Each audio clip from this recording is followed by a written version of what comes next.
So we're here at the Just Transition Conference here in Trinidad, and we have Vonda from the Harvard Just Transition Project.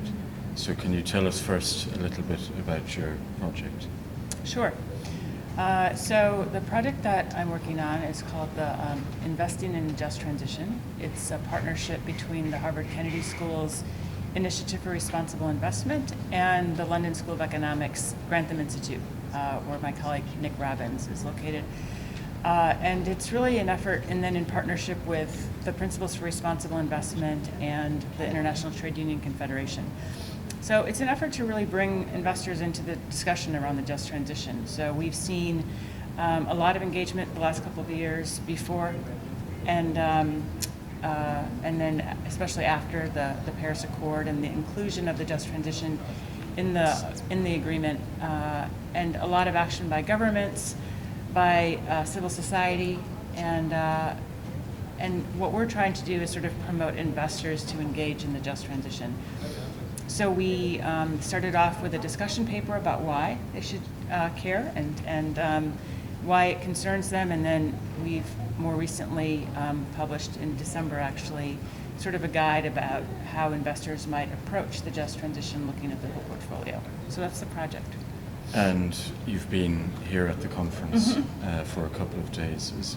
What are some of the key messages you're picking up from the different researchers? Well, I think one important message for me is that the just transition looks different based on place.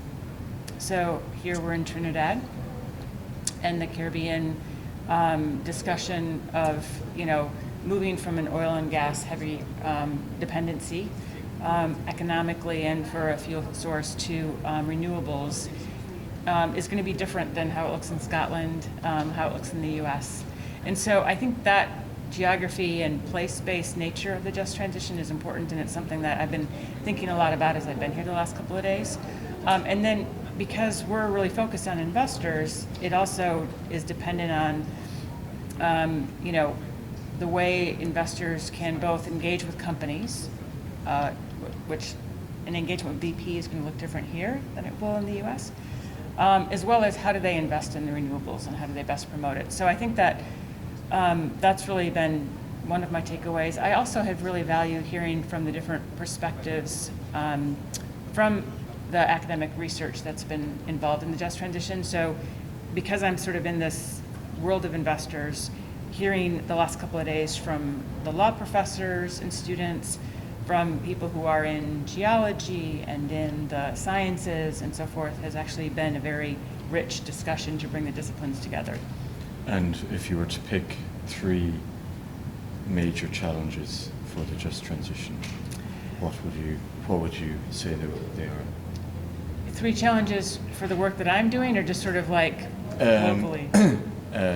Globally, but also maybe related to your own work. Well, I think that one of the things that I've been wrestling with the last couple of days is, we think about a transition as being linear, right? So here we are in this, coal and then oil and gas and then maybe biofuels and then renewables. I don't know that it's going to be linear. I think that's a big challenge. If it may take too long, it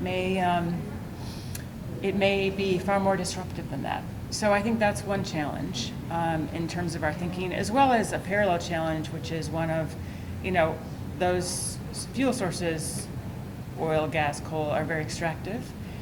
And renewables could end up on that same extractive, parallel, or perhaps we could do it in a way that it sort of changes the narrative. So that's one. The other one for me, I have a trade union background. We're working very closely with trade unions around the globe.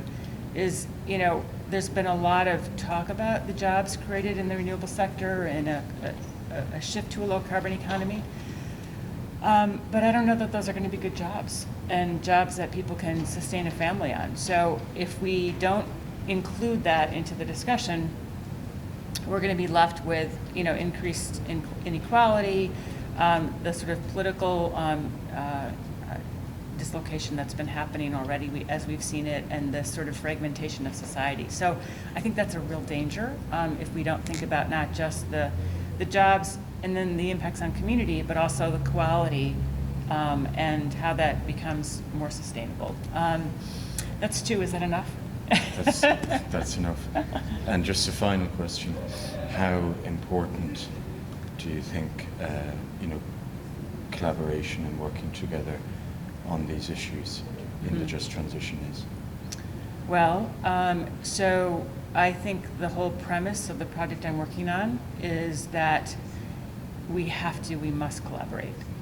The thing that I'm wrestling with right now is traditionally investors have gone and engaged with companies or made investments in companies, and there's sort of this very narrow sphere of people who exist around the sort of investment chain who are part of those discussions.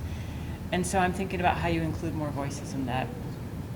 So for example, in a company engagement that investors feel very comfortable doing with other investors as shareholders, might we bring in community and worker voices into that dialogue? So that kind of collaboration I think is necessary because it's going to give investors a different picture of what's happening. I think this conference is a good example of, the sort of deep research that exists in communities and in local universities, and how do you bring that into the policy-making discussions and the investment decisions. So I think that kind of collaboration is really important. And then I also feel like the kind of cross-border, the geographic collaboration is helpful. I am really curious about what's happening in Scotland. Yeah. And I'm curious about what's happening right now in Guyana. And I think there's lessons to be learned from the kind of collaboration that could take place if we move out of our home region. And I feel like it's more hopeful, perhaps, if we can start to share our learning and then think about the question that came up this morning about things like energy democracy. Could, in the shift to a lower carbon future, that happen in a way that includes more people, and that kind of inclusive economy and sustainability gets sort of folded into it. So rather than just being limited in those discussions that are taking place where we're having them perhaps in the US, but how does it look like, that discussion in Scotland? How is it taking place in New Zealand? What does it look like in Brazil? So I think that's just speaks to the importance of what you've done in bringing people together on this Just Transition initiative, and then the work that's set out for us in the future. Okay, well, thank you very much for your time. You're welcome. And safe travels home. Oh, thank you.